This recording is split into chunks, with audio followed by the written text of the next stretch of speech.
காலை வணக்கம் புதியகம் எஃப்எம் ஸ்டேஷன்ல இனியாவா இன்று கேட்க ஆரம்பிச்சிருக்கீங்க. வருணன் சௌமியா கூட காலை வணக்கம். காலை வணக்கம் டு யூ. ஓகே, இன்னைக்கு வந்து பாத்தீங்கன்னா நம்ம எல்லார் மண்டையிலும் ஒரு கொட்டு விழ போகுது. என் மண்டையில இல்ல, நான் போய் கை வச்சுக்கிறேன்ப்பா. ஏங்க? ஏன்னா எந்த தப்புமே பண்ணலையே அப்படின்னு நீங்க நினைச்சுக்கிட்டு இருக்கீங்க. என்னடா காலையில வந்து எழுந்த உடனே வந்து இந்த பொண்ணு தண்டனையை பத்தி பேசிட்டு இருக்கேன், யாரும் தப்பா நினைக்க கூடாதுல்ல. உங்களுக்கும் தண்டனை கிடைக்கணும், அப்ப எனக்கும் ஓகேங்க. எனக்கும் தான் நானும் வந்து ஹியூமன் ரேஸ் அப்படிங்கிற கேட்டகரிக்குள்ள தானே நம்ம எல்லாரும் இருக்கோம். ஸோ நம்ம எல்லாருக்குமே இன்னைக்கு வந்து ஒரு மண்டையில ஒரு சின்ன கொட்டு அப்படின்னு சொல்லிட்டு தான் ஆரம்பிக்கணும். ஓகே, என்ன விஷயம்னு சொல்லிட்டீங்கன்னா நம்ம என்ன தப்புன்னு சொல்லிட்டு ஈஸியா ரிலேட் பண்ணிக்கலாம். இன்னைக்கு வந்து பாத்தீங்கன்னா டர்ட்டில் டே அப்படிங்கிற ஒரு நாள் பத்தி தான் நம்ம வந்து பேச போறோம். கடல் ஆமைகளுடைய முக்கியத்துவம், அது வந்து எந்த அளவுக்கு வந்து மனிதர்களாகிய நாம் வந்து அது அழிஞ்சிட்டு வர்றதுக்கு வந்து காரணமா வந்து இருந்துட்டு வரும் அப்படிங்கிறது மட்டும் இல்லாம, ஒரு கடல் ஆமையை வந்து நீங்க சாகடிக்கிறதுனால எவ்வளவு பெரிய ஒரு ஈகோ சிஸ்டம் வந்து பாதிக்கப்படுது, ஒரு பேலன்ஸ் வந்து மாறுது அப்படிங்கறத வந்து பத்தி தான் இன்னைக்கு வந்து நம்ம பேசி தெரிஞ்சுக்க போறோம். ஓகே, டர்ட்டில் வாக் அப்படிங்கறது எல்லாருமே கேள்விப்பட்டிருப்பாங்க. பீச் கிட்ட ஆமைகள்லாம் வந்துச்சு, முட்டையிட்டுச்சு, செல்லுச்சு, இது மாதிரி வந்து நிறைய பேர் அதை வந்து துரத்துறாங்க, எடுத்துடுறாங்க. அது வந்து பிளாஸ்டிக்லாம் சாப்பிட்டு செத்துடுது, அப்புறம் கடல்ல வலையில மாட்டிக்குது. இந்த மாதிரி நிறைய பிரச்சனைகள் பத்தி எல்லாருமே அப்பப்போ வந்து நியூஸா கேள்விப்பட்டுட்டே இருப்பாங்க. பட் ஆஸ் ஹோல் வந்து கலெக்டிவா அது ஹாஃப் ஆஃப் த இயருக்கு தொடர்ந்து நடந்துட்டே இருக்கு. பட் ஆமைகளோட முக்கியத்துவம் என்ன, நம்மளுக்கு தெரியாம செய்யற தீமைகள் என்ன, இந்த மாதிரி நிறைய விஷயங்களை தெரிஞ்சுக்க போறோம். பட் இந்த தீமைகள் நன்மைகள்லாம் பத்தி பேசுறதுக்கு முன்னாடி நன்மையும் தீமையும் எதுன்னு சொல்லிட்டு மனசுக்குள்ளே அலசி ஆற மாதிரி ஒரு சூப்பரான யோகா கத்துக்கிட்டு மெடிடேட் பண்ணலாம். பார்க்கலாம்.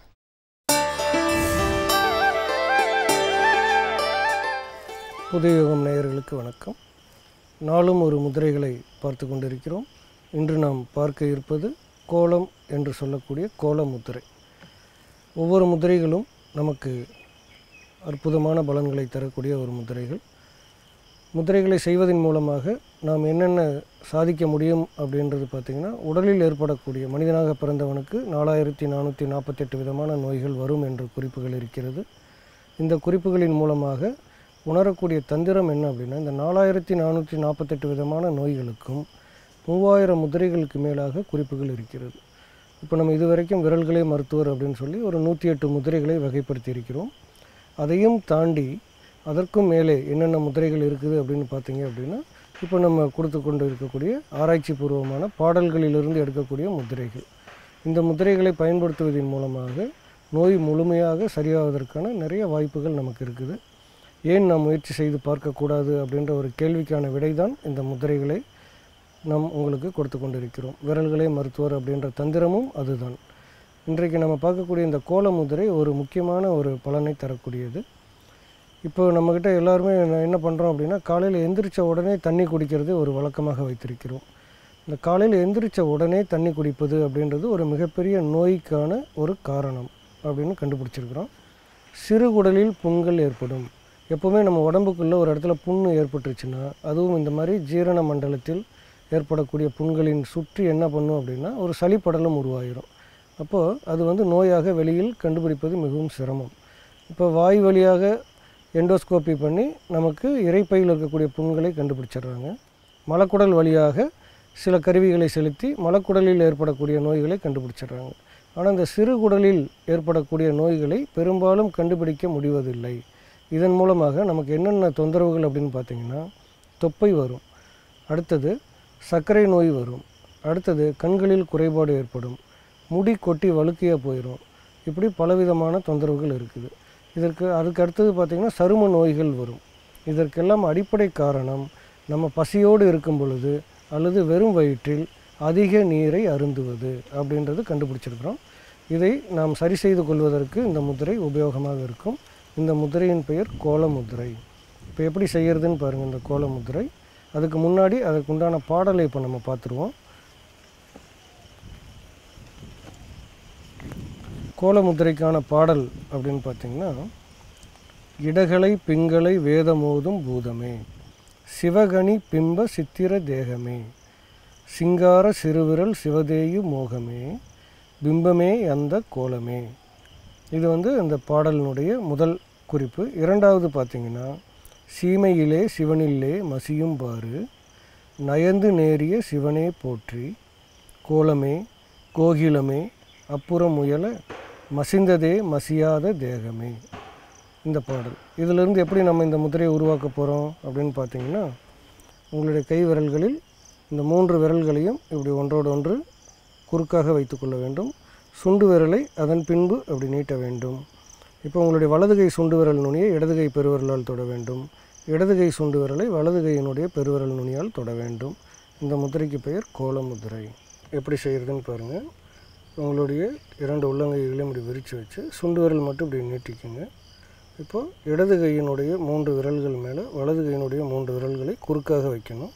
அதுக்கப்புறம் அப்படி சுண்டு விரல் நீட்டினீங்கன்னா இடது கையினுடைய பெருவிரல் நுனியால் வலது கை சுண்டு விரல் நுனியும், இடது கையினுடைய சுண்டு விரல் நுனியை வலது பெருவிரலினுடைய நுனியால் அப்படி தொட்டு ஒரு அழுத்தத்தை கொடுக்க வேண்டும்.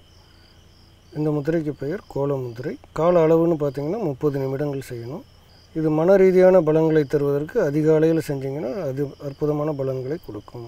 முத்திரைகள் செய்வதன் மூலமாக நாம் நம்மளுடைய உடலை ஆரோக்கியத்தை நோக்கி முன்னேற்ற முடியும். விரலுண்டு வினையில்லை என்ற ஒரு மந்திரத்தை நினைவில் கொள்ளுங்கள். நாளும் பல முத்திரைகளை கற்றுக்கொள்ள வேண்டும். நமக்கு தெரிந்த அனைவருக்கும் அதை கற்றுக் கொடுக்க வேண்டும். அவசர காலங்களில் முத்திரைகள் மட்டுமே நமது உடன் இருக்கக்கூடிய ஒரு அற்புதமான மருத்துவராக நாம் மனதில் கொள்ள வேண்டும். முத்திரைகளை பலவும் கற்றுக்கொள்வோம். முதுமையில் மகிழ்ச்சி மனதில் கொள்வோம். மீண்டும் சந்திப்போம். நன்றி, வணக்கம். ஸோ இந்த ஆமைகளை பற்றி பேசுகிறப்ப எனக்கு கடலில் வந்து தவிர்க்கவே முடியல அப்படின்னு சொல்லலாம். நான் இயற்கையான இடங்களில் போயிட்டு யோகா ஆசனாலாம் வந்து பண்ணி பழகலாம் அப்படின்னு சொல்லிட்டு அப்பப்போ வந்து சொல்லிகிட்டே இருப்பேன் இல்லையா. கடல் அதுவும் கூட வந்து ஒரு பெஸ்ட் இடம். பார்த்தீங்கன்னா அங்கே போனீங்கன்னா நீங்கள் மெடிடேட் பண்ணுறதுக்காக ரொம்ப ட்ரை பண்ணணும்னு அவசியமே இல்லை. அங்கே தானாக நீங்கள் வந்து போயிடுவீங்க. அதுவும் பார்த்தீங்கன்னா அந்த ஏர்லி மார்னிங் டைமில் பிளிஸ்ஃபுல்லாக இருக்கும். நீங்கள் யாரையும் கூட்டலாம் போக தேவையில்ல. தனியாக போனால் தான் எல்லா விஷயத்தையும் ரசிக்க முடியும். அண்ட் உங்களுக்குள்ளேயே இருக்க விஷயங்கள்லாம் வந்து நீங்கள் உணர முடியும் அப்படின்னு சொல்லலாம். ஆனால் நான் இதை வந்து ஒரு 80% தான் அக்செப்ட் பண்ணிப்பேன். மிச்சம் ஒரு 20% வந்து டவுட்ஃபுல் அப்படின்னு தான் வந்து சொல்லுவேன். ஏன்னா நானும் வந்து பார்த்தீங்கன்னா வந்து பீச்சுக்கு வந்து ரொம்ப ஏர்லி மார்னிங் வந்து போயிட்டு ஓகே அங்கே கொஞ்சம் வந்து ஃப்ரெஷ் ஏர் இருக்கும் நம்ம போகலாம் அப்படின்னு பார்த்தா போனால் சுற்றி வந்து பார்த்தீங்கன்னா வந்து வெறும் குப்பையாக வந்து இருந்தது. எந்த இடத்துல பார்த்தாலும் வந்து ரொம்ப டிஸ்ட்ராக்டிங்காக இருந்தது. அதே மாதிரி நிறைய பேர் வந்து பார்த்தீங்கன்னா வந்து அவங்க வருவாங்க அந்த இடத்துல சாப்பிட்டுட்டு அங்கேயே வந்து போட்டு போயிடுவாங்க.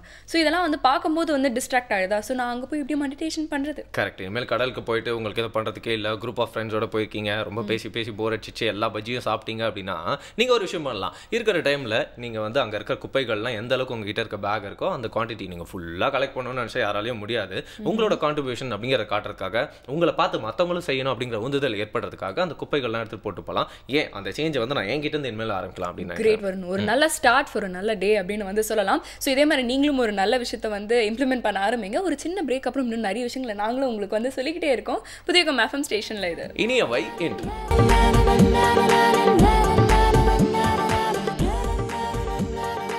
Welcome back. காலை வேலையில் எல்லாருமே தொடர்ந்து கேட்டு என்ஜாய் பண்ணுறது இனியவா என்ற நிகழ்ச்சியை. இது வந்து பார்த்தீங்கன்னா தொலைக்காட்சி நிகழ்ச்சி அப்படிங்கிறனால வந்து ரொம்ப ஃபேக்காவோ இல்லை ரொம்ப பிரம்மாண்டமாவோ ரொம்ப கலகலப்பாவோ இருக்கணும் அப்படிங்கிற ஒரு கட்டாயத்தோடு இருக்கிறதுல நேச்சுரலாக அந்த நாளுக்கு ஏற்ற மாதிரி அந்த மொமெண்ட்டுக்கு ஏற்ற மாதிரி எப்பவுமே ஒரு இயல்போடு இருக்கிறது நம்ம ஷோவோட ப்ளஸ் அப்படின்னு சொல்லலாம். அந்த ப்ளஸ் பாயிண்ட் எப்படின்னா நம்ம பாசிட்டிவ் வைப்ஸ் இருக்கு. இப்போ வந்து பார்த்தீங்கன்னா நம்மளுக்கு வந்து நம்மளுடைய ப்ரொடியூசர்ஸ் தான் வந்து பார்த்தீங்கன்னா ஒரு பெற்றோர்கள் மாதிரி எல்லாருக்குமே அந்த மாதிரி தானே.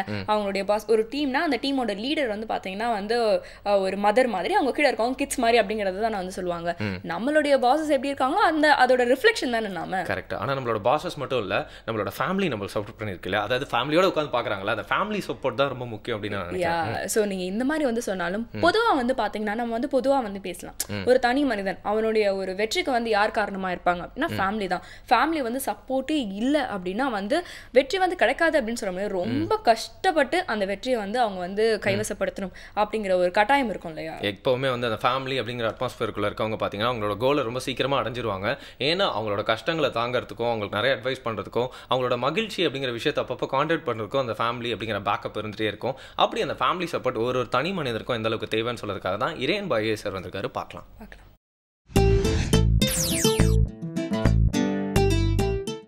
ஒரு குடும்பம் வந்து எவ்வளவு தூரம் ஒரு மனிதனுடைய வெற்றியை தீர்மானிக்க முடியும் அப்படிங்கிறது நம்ம நிறைய பார்க்குறோம். இப்போ வந்து குடும்பத்தை மீறி சக்ஸஸ் ஆகிறவங்களும் இருக்காங்க. அதாவது அவங்க லைஃப்பில் வந்து பார்த்திங்கன்னா குடும்பமே அவங்கள பிடிச்சி கீழே இறக்கி விடும். அதை மீறி அதை சக்ஸஸ் பண்ணுறதுக்கு என்னென்ன முடியுமோ அதை செஞ்சவங்க உண்டு. ஆனால் கணவன் மனைவி இவங்க 2 பேருக்குள்ள ஒரு அண்டர்ஸ்டாண்டிங் இருந்தால் உலகத்தையே வெல்ல முடியுங்கிறதுக்கு சான்றுகள் இருக்குது. இப்போ கணவன் வந்து ஒரு வியாபாரத்தில் தோல்வி அடைஞ்சிட்டு வந்தால் மனைவி வந்து கவலைப்படாதீங்க, ஏன் அடுத்த வியாபாரம் பண்ணுங்க, பார்த்துக்கலாம் அப்படின்னு நகையை கழட்டி கொடுக்கறது உண்டு. அதே நேரத்தில் எதையுமே கொடுக்க மாட்டேன் இது எல்லாம் எனக்குத்தான் சொந்தம் அப்படின்னு சொல்லக்கூடிய கணவனும் உண்டு, மனைவியும் உண்டு. என்னுடையது என்று சொல்லக்கூடியவர்களும் இருக்காங்க. இந்த கணவன் மனைவி இவங்களுடைய உறவு எப்படிப்பட்டது அப்படின்னா, அந்த நண்பர்களை பற்றி ஒரு டெஃபினிஷன், ரொம்ப அழகான டெஃபினிஷன். அது என்னென்னா, உன் நண்பன் என்பவன் நீ பிறக்கும்போது இல்லாமல் இருந்த இன்னொரு பாதி. நினச்சி பாருங்களேன், நம்ம பிறக்கும்போது 50% தான் இருக்கிறோம், நம்ம நண்பன் தான் நம்மளை 10% ஆக்குறான் அப்படிங்கிறது ஒரு அற்புதமான ஒரு டெஃபினிஷன். இதுதான் திருமணத்துக்கும் பொருந்தும். நாம் பிறக்கும்போது இல்லாமல் இருந்த இன்னொரு பகுதியை திருமணத்தின் மூலம் அடைகிறோம். அதனால தான் அது பெட்டர் ஹாஃப் அப்படின்னு சொல்கிறது. அது பெட்டர் ஆஃபாக இருந்துச்சுன்னா வாழ்க்கை வெற்றி அடையுது, பிட்டர் ஆஃபாக இருந்துச்சுன்னா வாழ்க்கை தோல்வி அடையுது. இதுதான் சுருக்கமாக சொல்லணும்னா. நெத்தானியல் ஹாத்ரோன் அப்படிங்கிறவர் ஒரு அமெரிக்கன் ரைட்டர். அவர் இந்த ஸ்கார்லெட் லெட்டர் அப்படிங்கிற ஒரு மிகப்பெரிய ஒரு நாவல் எழுதியிருப்பார். ரொம்ப அற்புதமான ஒரு புத்தகம் அது. அதில் மனித மனங்கள், அந்த மனித மனங்களுடைய விகாரங்கள், எப்படி ஒரு மனிதன் ஒரு சோஷியல் ஸ்டேட்டஸில் இருக்கிறவன் தவறு பண்ணிவிட்டு அதை மறைக்க முயற்சி பண்ணுறான், இது மாதிரி விஷயங்கள்லாம் எழுதியிருப்பார்.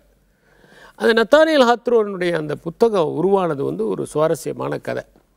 அவர் ஒரு லைட் ஹவுஸில் ஒரு கிளர்க்காக இருக்கிறாரு. திடீர்னு ஒரு நாள் வேலை போயிடுது, வெளியே அனுப்பிச்சிட்றாங்க, பேக் பண்ணிடுறாங்க. வீட்டுக்கு வராரு, சோர்ந்து போய் வராரு. மனைவிட்ட சொல்கிறார், என்னை வேலையை விட்டு அனுப்பிச்சிட்டாங்க, இனிமேல் நான் என்ன பண்ண போகிறேன் அப்படின்ட்டு இப்படி உட்காந்தாரு. நான் அந்த அம்மா சொல்கிறாங்க, எதுக்கு கவலைப்படுறீங்க, சோஃபியான்னு பேர், எதுக்கு கவலைப்படுறீங்க, உங்களுக்கு நல்லா எழுத வருது, ஒரு நாவல் எழுதுங்க, முழு நேரம் இனிமேல் எழுத்தாளராக இருங்க, உங்கள்கிட்ட இருக்கிற திறமைக்கு அற்புதமாக வருங்க, எதுக்கு இப்படி பண்ணுறீங்க, ஏய் என்ன பேசுகிற, நாவல் எழுதணுன்னா 1 வருஷம் வேணாமா, அது வரைக்கும் பூவாக்கு என்ன பண்ணுவேன், நான் பாருங்கள் மாதம் மாதம் நீங்கள் கொடுத்தீங்கல்ல அந்த பணத்தில் கொஞ்சம் சேமித்து வச்சுருக்கேன்னு ஒரு கத்தையாக அப்படி பணத்தை எடுத்து போடுறேன், பாருங்கள் இத்தனை $, நான் சேமித்து வச்சுருக்கேன், நீங்கள் எழுதுங்க, நீங்கள் ஜெயிக்கிறீங்க, நான் இருக்கேன் உங்களோட.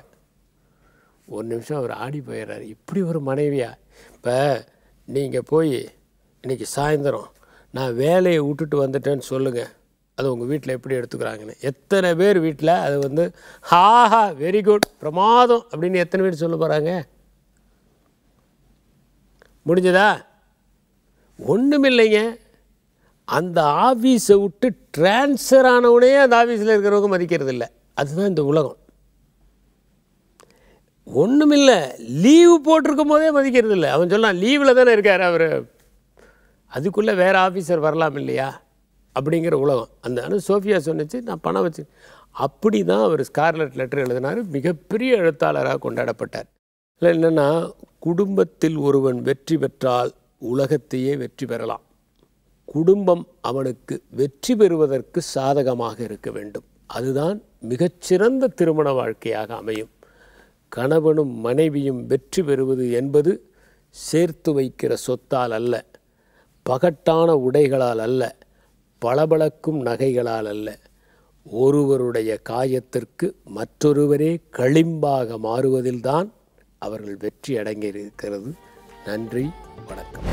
ஓகே, ஒரு நல்ல விஷயத்தை பற்றி நம்ம தெரிஞ்சுக்கிட்டோம், ஃபேமிலி சப்போர்ட் எந்த அளவுக்கு முக்கியம் அப்படிங்கிறத பற்றி. ஓகே, இதை தொடர்ந்து அடுத்து பார்த்தீங்கன்னா, ஒரு ஃபேமிலி அப்படின்னா நம்ம அம்மா அப்பா அதுக்கப்புறம் நம்ம 2 பசங்க அப்படிங்கிற மட்டும் கிடையாது, உலகமே ஒரு ஃபேமிலி தானே. That's why I feel connected. எல்லா மார்னிங்லையும் பார்த்தீங்கன்னா நம்ம மட்டும் மனித இனம் இல்லை நம்ம மட்டும் இல்லை, நம்மளுக்கு தெரிஞ்சவங்க இல்லை, பிடிச்சவங்க இல்லை அப்படிங்கிறது மட்டும் இல்லாமல் பிடிக்கதோ பிடிக்கலையோ நம்ம எல்லாருமே கனெக்டடாக தான் இருக்கும். கிராவிட்டி அப்படிங்கிற ஒரு விஷயம் எல்லாரையும் கனெக்ட் பண்ணி வச்சிருக்கு அப்படின்னே சொல்லலாம். அது மட்டும் இல்லாமல் எல்லார் மேலேயும் பட்ட காற்று தான் நம்ம மேலேயும் படுது. ஸோ வி ஆர் கனெக்டட் அப்படிங்கிற விஷயத்தை எப்போ ஒருத்தன் புரிஞ்சுக்கிறானோ பொது நலம் அப்படிங்கிற விஷயம் தானா வந்துடும் அப்படின்னு சொல்லலாம். அதனால தான் பார்த்தீங்கன்னா இன்னைக்கு நம்ம டர்ட்டில் டேல இந்த விஷயத்தை சொல்லறதுக்கு நம்ம கடமைப்பட்டிருக்கோம். டர்ட்டில்ஸ் அதுங்கெல்லாம் பார்த்தீங்கன்னா கடலில் உயிர் வாழ்ந்து அதுங்க பாட்டு வந்துட்டு போகுது, முட்டைலாம் போட்டுட்டு இருக்கு. அதை ஏன்பா நீங்களாம் டிஸ்டர்ப் பண்ணுறீங்க, நீங்கள் ஏன்பா சமூக ஆர்வலர்கள் அப்படின்னு சொல்லிட்டு அப்பப்போ சொல்லிட்டே இருக்கீங்கன்னு சொல்லிட்டு நிறைய பேரோட கருத்தாக இருக்குது சௌமியா. பட் அது அப்படிலாம் இல்லை. நம்ம தெரிஞ்சுக்க வேண்டிய விஷயம் நிறையா இருக்குது. நம்மளுக்கு தெரிஞ்சு நிறைய பேருக்கு தப்பு பண்ணலாம்னு வச்சிருக்காங்க, தெரியாமல் நிறைய விஷயங்கள் கான்ட்ரிபியூட் பண்ணிருக்கோம். இயற்கைக்கு எதிராக மெயினாக டர்ட்டிலுக்கு எதிரான விஷயங்கள், அதை பற்றி தெரிஞ்சுக்கிறதுக்காக தான் ஒரு கெஸ்ட் வர போகிறாங்க. நிறைய பேரோட தாட் ப்ராசஸை மாற்ற போகிறாங்க அப்படின்னு சொல்லலாம். ஒரு சின்ன பிரேக் எடுத்துட்டு அவங்க என்ன சொல்றாங்கன்றதை கேட்கலாம். திகம் FM ஸ்டேஷன்ல இது இனிய வைப் என்று. வெல்கம் பேக் புதியகம் எஃப்எம் ஸ்டேஷனில் இனியாவை இன்டிகேட் இருக்கீங்க. வருண் அண்ட் சௌமியா குறை. இன்னைக்கு வந்து டர்ட்டில் டே இல்லையா, நம்மளுடைய ஒரு ஃப்ரெண்டை பற்றி தான் இன்றைக்கி நம்ம பேச போகிறோம் அப்படின்னு வந்து சொல்லலாம். கடல் ஆமைகள் பற்றி வந்து நம்ம எல்லாரும் கேள்விப்பட்டிருப்போம், பட் நம்ம அறியாத தகவல்கள் நிறைய இன்றைக்கி நம்ம வந்து தெரிஞ்சுக்க போகிறோம். டோட்டலாக வேறு ஒரு டைமென்ஷனில் நம்ம வந்து பேச போகிறோம் அப்படின்னு சொல்லலாம். ஸோ இதை பற்றி பேசுகிறதுக்காக வந்து பார்த்தீங்கன்னா வந்து கடல் ஆமைகளுடைய பாதுகாப்புக்காகவே முற்றிலும் செயல்படும் ட்ரீ ஃபவுண்டேஷனுடைய ஃபவுண்டர் சுப்ரஜா தாரணி அவர்கள் வந்திருக்காங்க. வணக்கம் மேம். நன்றி வணக்கம். ஃபர்ஸ்ட் ஆஃப் ஆல் வந்து ஆமைகளை பற்றி யாருக்கும் தெரியாத ஃபேக்ட்ஸ் சொல்லுங்கள், அண்ட் ஆமைகள் வந்து ஏன் முக்கியம் அப்படிங்கிறத சொல்லுங்கள் மேம். கடல் ஆமைகள் வந்து நம்ம ஈஸ்ட் கோஸ்ட் கரையோரம் வந்து முட்டையிட்டு இனப்பெருக்கம் செய்கின்றன. நம்ம சென்னை கடற்கரை, நம்ம தமிழ்நாட்டு கடற்கரையில் வந்து முட்டையிட்டு செல்லும் ஆமைகள் வந்து ஆலிவ் ரிட்லி சீ டர்ட்டில்ஸ்ன்னு சொல்கிறாங்க. தமிழில் வந்து அவைகள் வந்து சிற்றாமை என்று கூறப்படும். ஏன்னா ஆமை வகைகளில் வந்து மிகவும் சிறிய ஆமை, அதனால்தான் சிற்றாமை. சிறிய ஆமைன்னு சொன்னாலும் 3 அடி 3 அடி வரைக்கும் வளரக்கூடும். 1 அடி அகலம் இருக்கும். ஒரு 30 to 45 கிலோஸ் வரைக்கும் வளரும். முக்கியமாக அந்த ஆலிவ் ரிட்லி சீ டர்ட்டில்ஸ் வந்து ஒரு மாதிரி டார்க் ஆலிவ் க்ரீன் கலரில் இருக்கும். நம்ம கடற்கரை என்டையர் ஈஸ்ட் கோஸ்டில் முட்டையிடுது. இன்னொரு முக்கியமான விஷயம் என்னென்னா, நம்ம இந்தியாவில் ஒரிசா மாநிலத்தில் 3 இடங்களில் வந்து ஒரே வாரத்தில் வந்து லட்சக்கணக்கான இந்த சிற்றாமைகள் வந்து ஒரே வாரத்தில் போய் முட்டையிடும் அதிசய ஒரு நிகழ்வு எல்லாருமே ஒரே வாரம். உலகத்திலே 3 இடங்களில் தான் நடக்குது. ஸோ நம்ம ஒரிசா மாநிலத்தில் நடக்குது. ஸோ நம்ம Tamil Nadu coast offshore waters வந்து ரொம்ப முக்கியமான மைக்ரேட்டரி ரூட். அவங்க இந்த பக்கம் ஸ்ரீலங்கா கல்ஃப் ஆஃப் மன்னார்லேருந்து அப்படியே நம்ம கரையோரம் ஒரிசா போகிற முக்கிய பாத் ஒரு ரூட்டுன்னு சொல்லலாம். ஸோ வந்து ரொம்ப முக்கியமான இடம் நம்ம தமிழ்நாட்டு கரை. அது தவிர க்ரீன் டர்ட்டில்ஸ், பேராமைன்னு சொல்லக்கூடியது. ஏன்னா பேராமைன்னா நம்ம ஹார்ட் ஷெல் டர்ட்டில்ஸ், இந்த ஓடு வந்து கெட்டியாக இருக்கும். அந்த ஹார்ட் ஷெல் டர்ட்டில்ஸில் வந்து 4.5 அடி வரைக்கும் வளரக்கூடும். அண்ட் 75-100 கிலோஸ் வரைக்கும் போகும். க்ரீன் டர்ட்டில்னு ஏன் சொல்கிறோன்னா அதோடைய ஃபேட் வந்து க்ரீன் கலராக இருக்கும்னு சொல்கிறாங்க. முக்கியமாக அதோடைய இறை வந்து கடலில் இருக்கிற புல், பாசி, தாவரங்கள். ஸோ அந்த புல், பாசி, தாவரங்களை சுத்தப்படுத்தும் போது நிறைய மீன் வகைகள் வந்து அங்கே வந்து முட்டையிட வசதி செய்கிறது. ஸோ அதனால் வந்து scientist call them nursery builders. So குட்டி குட்டி முட்டைகளையும் குட்டி மீன்களையும் பாதுகாக்கிற இடமா இருக்கிறதுனால தான் nursery builders. So they play a very important role green turtles. நம்ம அந்த க்ரீன் டர்ட்டில்ஸ் வந்து ஃபீட் பண்ணுறதுக்கு நம்ம கரைக்கு வருது அப் டு விசாகப்பட்டினம். முக்கியமான இறை தேடுற இடம் வந்து கல்ஃப் ஆஃப் மன்னார், நம்ம தமிழ்நாட்டில் இருக்கிற கல்ஃப் ஆஃப் மன்னார் வரிகுடான்ற சொல்கிற இடம். அது தவிர அவங்க வந்து இன்னொரு முக்கியமான விஷயம் என்னென்னா 38-40 வயசு அடையும் போது தான் முட்டையிடுற வயசு அடைகிறாங்க. அவங்களோட ஹோல் லைஃப் ஸ்பேன் எவ்வளோ மேம்? க்ரீன் டர்ட்டில்ஸ்க்கு வந்து up to 80 to 90 years. Olive ridley வந்து 50 to 60 years. But olive ridley வந்து 12 to 15 இயர்ஸ்க்குள்ளே அடல்ட் வயசு வந்துடும். அது தவிர ஹாக்ஸ் பில் டர்ட்டில் சொல்கிறாங்க. ஹாக்ஸ் பில் டர்ட்டில் வந்து கழுகு மூக்கு ஆமை. அதனுடைய மூக்கு வந்து கழுகு மூக்கு மாதிரி இருக்கும். முக்கியமாக அது விரும்பி சாப்பிட்ற இறை வந்து ஸ்பாஞ்சஸ், கடல் பஞ்சு. கடலில் நீங்கள் எல்லாரும் பார்த்துருப்பீங்க, இந்த பாறைகள் எல்லாம் இருக்கும். அதில் இந்த ஸ்பாஞ்ச் வந்து ஒட்டிட்டு இருக்கும் மேலே அந்த லேயர். ஆமாம். ஸோ இந்த மூக்கு வந்து இட் இஸ் ஸோ டிசைன்ட், அதெல்லாம் சுரண்டி சாப்பிட்றதுக்காக அந்த மூக்கு கழுகு மூக்கு மாதிரி இருக்கும். ஸோ சுரண்டி சாப்பிடும்போது அதில் சின்ன சின்ன ஹோல்ஸ், ஒரு இடம் வந்து ஓப்பன் ஆகும் அந்த ஸ்பாஞ்சஸ் எடுக்கும்போது. ஸோ நிறைய கடல்வாழ் உயிரினங்களுக்கு இருப்பிடம் தயார் செய்கிறது. So they are called reef builders. So ஒவ்வொரு ஆமைக்கும் ஒவ்வொரு வேலை இருக்குது. அந்த உணவு சங்கிலிலையும் அந்த கடல்வாழ் உயிரினங்களுக்கு எல்லாமே ஒன்று சார்ந்தே இருக்குது எல்லாமே. ஸோ வந்து that's an important role. Hawksbill டர்ட்டில்ஸும் நம்ம கரையோரம் வந்து இறை தேட வருகிறது அப் டு விசாகப்பட்டினம். அவங்க முட்டையிடுற இடங்கள் வந்து அந்தமான், நிக்கோபார், லக்ஷதீப் தீவுகள். க்ரீன் டர்ட்டில்ஸும் ஹாக்ஸ்பில்ஸ் வந்து அந்தமான், நிக்கோபார், லக்ஷதீப் தீவுகள்லையும் குஜராத்லேயும் க்ரீன் டர்ட்டில்ஸ் முட்டையிடுது. பட் நம்ம கரையோரம் முட்டையிடுது மட்டும் ஆலிவ் ரிட்லி மட்டும்தான். ஸோ முக்கியமான என்னென்னா இந்த 3 வகையான ஆமைகள், முட்டையிடுற ஆமைகள் ஆலிவ் ரிட்லி, இறை தேட வருகிறது green turtle and hawksbill turtle. Hawksbill turtle வந்து கிரிட்டிக்கலி என்டேஞ்சர்ட், மிகவும் அழிவின் எல்லையில் இருக்கிற டர்ட்டில். ஏன்னா அதனுடைய ஓடு வந்து வீட்டின் ஓடு மாதிரி இருக்கும், ஒன்று மேலே இருக்கும், ஒன்று அப்படி இருக்கும். ஸோ அப் டு 1980s வரைக்கும் அந்த ஓடை எடுத்து cooling glass frames, belt buckles, shoe buckles, வளையல்கள், அப்புறம் ஹேர் கிளிப்ஸ் அதெல்லாம் பண்ணிகிட்டு இருந்தாங்க. அப்புறம் குட்டி ஆமைகள் பார்த்தா அதை எடுத்து ஸ்டஃபிங் பண்ணி மொமெண்டோ மாதிரி, நம்ம இப்போ வந்து ஃபிலிப்பீன்ஸ், இந்தோனேஷியா அந்த இடங்கள்லாம் போகும்போது நம்ம யூஸ்வலாக தாஜ்மஹால் போகிறோம், குட்டி தாஜ்மஹால் வாங்கிட்டு போவோம். அந்த மாதிரி அந்த சின்ன ஆமையை ஸ்டஃபிங் பண்ணி எடுத்துகிட்டு போய் வீட்டில் வச்சுக்கிட்டு இருந்தாங்க மக்கள். அறியாமைன்னு சொல்லலாம். பட் ஸோ அதெல்லாம் இப்போ நிறைய ஸ்டாப் ஆகிட்டு. ஸோ இந்த ஹாக்ஸ்பில் டர்ட்டில்ஸ் வந்து critically endangered, green turtle endangered, நம்ம ஆலிவ் ரிட்லி வந்து வல்னரபிள். ஓகே. அண்ட் இவ்வளோ பெரிய நிகழ்வு வந்து ஏதோ ஒரு வைல்ட் லைஃப் சேனலில் வந்து காமிச்சாங்கன்னா நம்ம அதை வந்து பிரமிப்பாக பார்ப்போம். பட் நம்மளுக்கு தெரியாமல் வந்து நம்மளுக்கு ரொம்ப பக்கத்துலேயே ஒரு நிகழ்வு நடந்துட்டு இருக்கு அப்படிங்கிறது பிரமிக்கிற மாதிரி இருக்கு இல்லையா? நிச்சயமா. ஏன்னா வந்து பார்த்தீங்கன்னா நம்ம வந்து டர்ட்டில் கன்சர்வேஷன் அப்படின்னு பேசும்போது நம்ம ஆமைகளை மட்டும் வந்து பாதுகாக்கல, அது சுற்றி இருக்கிற நிறைய விஷயங்கள், ஒரு ஈகோ சிஸ்டத்தையே நம்ம வந்து பாதுகாக்கிறோம் அப்படிங்கிற அந்த ஒரு ரெஸ்பான்சிபிலிட்டி வருது இல்லையா? ஸோ இந்த ரெஸ்பான்சிபிலிட்டியோட பார்த்தீங்கன்னா அந்த கன்சர்வேஷன் பற்றி நம்ம வந்து பேசணும். ட்ரீ ஃபவுண்டேஷன் பற்றி சொல்லுங்கள். இதோட நோக்கம் என்ன? இது எப்போ எதனால் ஆரம்பிக்கப்பட்டது? ஓகே. 2001 நவம்பரில் வந்து நான் டாக்டர் ஜெயின் குடால் என்ற அம்மையாரின் நேஷ்னல் ஜியோகிராஃபிக் ப்ரோக்ராம் பார்த்தேன் டிவியில். அதில் வந்து அவங்க ஒரு ஸ்டேட்மெண்ட் சொல்கிறாங்க, ஒவ்வொருத்தராலும் இயற்கைக்கு ஒரு மாற்றத்தை ஏற்படுத்த முடியும் அப்படின்னு ஒரு ஸ்டேட்மெண்ட் வந்தது. அது வந்து என்னை ரொம்ப உறுத்திட்டே இருந்துச்சு. ஸோ நம்மளும் ஏதாவது பண்ணணும்னு நினைக்கும்போது அந்த வருஷம் டிசம்பரில் நாங்கள் வந்து நீலாங்கரையில் தான் இருக்கோம். ஸோ கடலோரம் நடந்து போயிட்டுருக்கும்போது ஒரு இறந்து போன ஆமையை பார்த்தேன். அது இறந்து போன ஆமையை பார்த்து பக்கத்தில் இருக்கிற மீனவ இளைஞர்கள்கிட்ட கேட்கும்போது அவங்க என்ன சொன்னாங்கன்னா, ஒவ்வொரு வருஷமும் டிசம்பர் டு மார்ச் வந்து நிறைய ஆமைகள் இந்த மாதிரி விசை படகுகளில் மீன்பிடி தொழிலில் அடிபட்டு கரை ஒதுங்கிட்டே இருக்கும், இது சர்வசாதாரணம் அப்படின்னாங்க. அவங்களுக்கு சர்வசாதாரணமாக இருந்துச்சு. பட் எனக்கு வந்து ரொம்ப கஷ்டமாக இருந்துச்சு. இந்த ஆமைகளுக்கு ஏதாவது செய்யணும் அப்படின்னு நினச்சிட்டு நிறைய ஆராய்ச்சியாளர்கள், கான்சர்வேஷனிஸ்ட் கிட்ட பேசும்போது ஆமைகள் பற்றி நிறைய தெரிய வந்தது. ஸோ அந்த வருஷம் 2002 நாங்கள் வந்து ட்ரீ ஃபவுண்டேஷன் ஆரம்பித்தோம். அதே நீலாங்கரை கிராமத்து இளைஞர்களோட ஸ்டார்ட் பண்ணி நாங்கள் வந்து எப்படின்னா கடலாமை பாதுகாவலர்கள் அப்படின்னு சொல்லிட்டு நியமித்தோம். ஒவ்வொரு கிராமத்துலேயும் இன்ட்ரெஸ்ட் உள்ள இளைஞர்கள் முன் வந்தாங்க.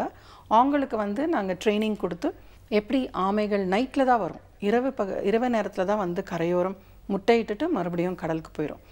ஸோ நைட்டு ரோந்து பண்ணியும் காலையில் அவங்க ரோந்து பண்ணி செஞ்சு ஆமைகள் வந்து முட்டையிடுறத ஜாகிரதையாக பார்த்துக்கிட்டு அப்புறம் 45 நாள்லேருந்து 60 நாளுக்குள்ளே குஞ்சுகள் மணல்லேருந்து பொரிஞ்சு வெளியில் வந்துடும். அவங்க ஜாகிரதையாக அந்த குஞ்சுகள் கடலுக்கு போகிற வரைக்கும் பாதுகாத்துட்டு இருக்கிற மாதிரி நாங்கள் ட்ரைனிங் கொடுத்து பண்ணோம்.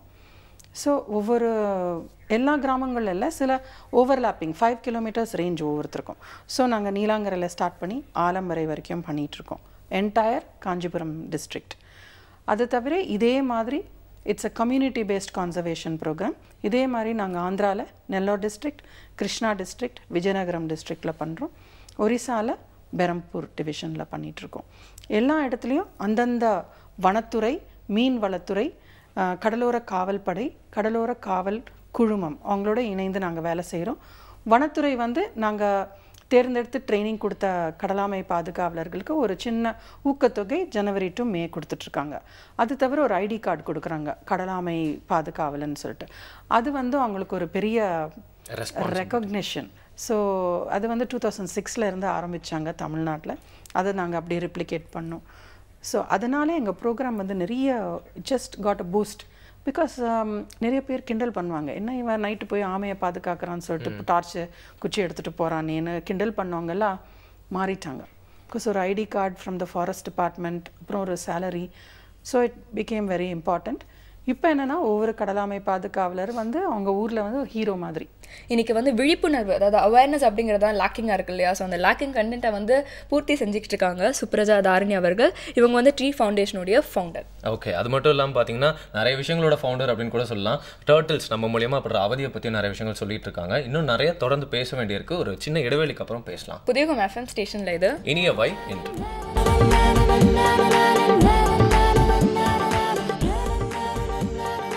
Welcome back. டர்ட்டில் டே அப்படிங்கிற ஒரு டாபிக் பற்றி பேசிட்டு இருக்கோம். இனிய வயது நிகழ்ச்சியில் புதிய FM ஸ்டேஷனில் தொகுத்து வழங்கிட்டு இருக்கிறது உங்களோட நண்பர்களான வருண் அண்ட் சௌமியா. அண்ட் பார்த்தீங்கன்னா எல்லாருக்குமே தெரிஞ்ச ஒரு ஃபேமஸான ஒரு ஸ்டோரி இருக்குது. ஹேரு அதுக்கப்புறம் டார்டைஸ் ரெண்டு பேருக்கும் வந்து ரேஸ் விடுறாங்களா. அதாவது இதில் வந்து பார்த்தீங்கன்னா டர்ட்டில் கலந்துக்குது இந்த வாட்டி. ஸோ வந்து என்ன ஆச்சு அப்படின்னா வந்து ரெண்டு பேருக்குமே ரேஸ் ஸ்டார்ட் பண்ணிட்டோன்னா வழக்கமாக வந்து பார்த்தீங்கன்னா முயல் ஸ்பீடாக ஓடிடும்ல. ஆனால் வந்து ஓடவே இல்லையா. வந்து என்ன பண்ணிச்சான், டர்ட்டில் ஃபாலோ பண்ணிட்டேன்ச்சா. உடனே டர்ட்டில் கேட்கும், கதைப்படி நீ ஏன் ஸ்க்ரீன் பிளே மாத்திர, நீ ஏன் பின்னாடியே வர அப்படின்னு சொல்லிட்டு. அதுக்கு அந்த ஹேர் சொல்லிச்சான், எனக்கு தான் உன்னை பற்றி இப்போலாம் தெரியுமே, நீ நடந்து போனால் யாராவது ஒன்று எடுத்துகிட்டு போயிடுறாங்க இல்லை கொண்டுறாங்க, ஸோ அதுக்கு பாதுகாக்கலாம் அப்படின்னு சொல்லிட்டு தான் பின்னாடியே வர அப்படின்னு சொல்லி கதையில வச்சுங்க பாருங்க ஒரு ட்விஸ்ட். ஆனால் நல்ல ட்விஸ்ட். இது வந்து நிறைய பேருக்கு போய் சேரணும் அப்படிங்கிறத சொல்லிட்டு நிறைய கேள்விகள் இருக்கு, திறந்து பேசலாம். பாதுகாவலர்கள் அப்படின்னு சொன்னீங்க இல்லையா, அவங்க வந்து காலேஜ் ஸ்டூடெண்ட்ஸாக இருக்கலாமா இல்லை ஜென்ரல் வாலண்டியர்ஸ் யார் வேணா வந்து ஜாயின் பண்ணாமா, அதுக்கான ப்ராசஸ் என்ன? காலேஜ் ஸ்டூடெண்ட்ஸ் ஜென்ரல் பப்ளிக் வந்து எங்களுக்கு வாலண்டியர்ஸாக வந்து நிறைய வராங்க. பட் எங்கள் கடலாமை பாதுகாவலர்கள் வந்து முற்றிலும் மீனவ கிராம இளைஞர்கள் மட்டுமே. எந்தெந்த கிராமங்களில் அவங்க வேலை செய்கிறாங்களோ அவங்க தான் கடலாமை பாதுகாவலர்கள். ஜென்ரல் பப்ளிக் அண்ட் ஸ்டூடெண்ட்ஸ் வந்து எங்களுக்கு ட்ரீ ஃபவுண்டேஷன் வாலண்டியர்ஸாக வராங்க. ஸோ வந்து கடல் ஆமை பாதுகாவலர்கள் பற்றி வந்து நீங்கள் சொன்னீங்க. ஸோ அவங்க பார்த்தீங்கன்னா வந்து அந்த முட்டையை வந்து இந்த டர்ட்டில்ஸ் வந்து இடுறதுலேருந்து அது குஞ்சு பொறிச்சு கடலுக்கு போகிற வரைக்கும் நீங்கள் வந்து பாதுகாப்பீங்க அப்படின்னு சொன்னீங்க இல்லையா.